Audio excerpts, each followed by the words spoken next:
Deuxième phase, ça commence à se tendre, c'est une phase de résistance, ça commence à se tendre, ça peut arriver très tardivement par rapport à la première, ça peut durer 10 ans, hein, la première phase.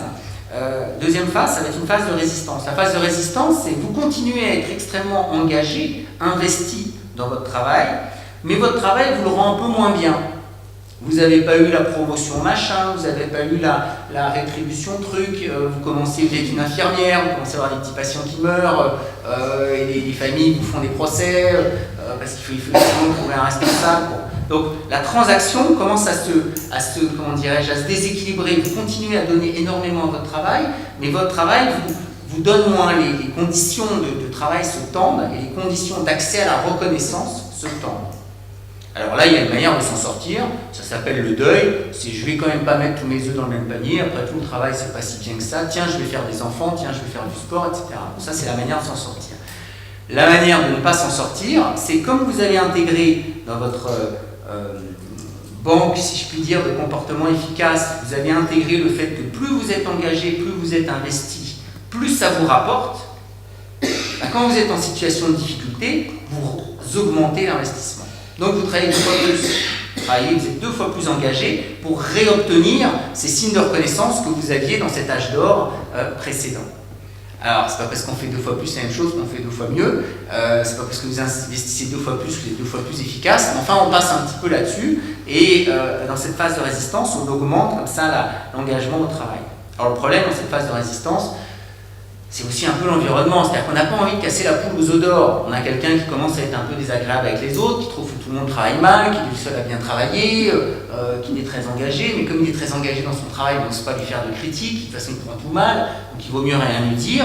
Et donc l'environnement a un peu une responsabilité, c'est-à-dire qu'on ne va pas taper sur l'épaule de la personne en disant c'est pas parce que tu travailles 2 fois plus que tu vas avoir la promotion, c'est pas parce que tu es le meilleur expert que tu vas devenir manager, c'est pas parce que On va pas aller prendre le risque de vexer cette personne qui est souvent pas complètement simple à gérer, et on le laisse s'entretenir dans cette idée de si j'en fais plus, ben, un jour je vais être reconnu, si je suis très engagé, alors je suis très performant, qui se discute. On peut imaginer qu'à un moment donné, l'engagement augmente et la performance diminue.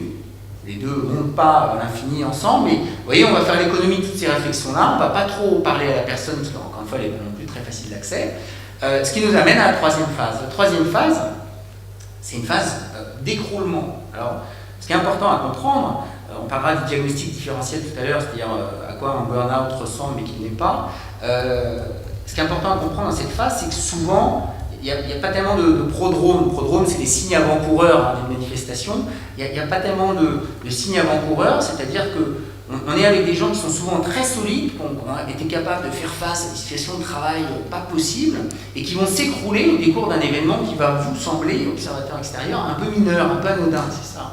Donc, vous voyez que là, on est face à quelque chose qui nous décontenance un peu, parce que ce sont souvent des gens dont on ne voit pas venir l'écroulement. Parfois d'ailleurs ils vont s'écrouler pour des éléments, enfin, le déclencheur ça va être un élément personnel, enfin vous voyez, il y a quelque chose comme ça qui est difficile à anticiper. Hein. Alors ça va être un écroulement dans le somatique, hein, ça va être l'infarctus, ça va être l'accident de voiture, enfin ça peut être des choses où c'est une question de vie et de mort hein, dans la situation de burn-out, ou ça peut être l'écroulement dans le psychologique avec quelque chose qui va ressembler à un état dépressif majeur, hein, c'est-à-dire ce sont des gens qui s'écroulent, qui ne peuvent plus venir travailler, qui pleurent toute la journée. C'est ça, hein, quelqu'un qui est en burn-out. C'est pas celui qui vous écrit un mail de 150 pages pour vous dire qu'il est en burn-out. Celui-là, il va très bien. Il est dans la jouissance de la dénonciation. Il a plaisir à vous expliquer qu'il est victime et qu'il vous demande réparation du bourreau qui l'a mis dans l'état malheureux dans lequel il se trouve. Il y a peut-être un autre problème, celui-là, mais son problème, c'est pas celui du burn-out. Celui qui est en burn-out, il est chez lui, isolé, il parle à personne, il a honte et il se pense coupable, responsable entièrement de tout ce qui s'est passé. Et pour lui, il a failli. Donc, comme il a failli, évidemment, il n'en parle à personne.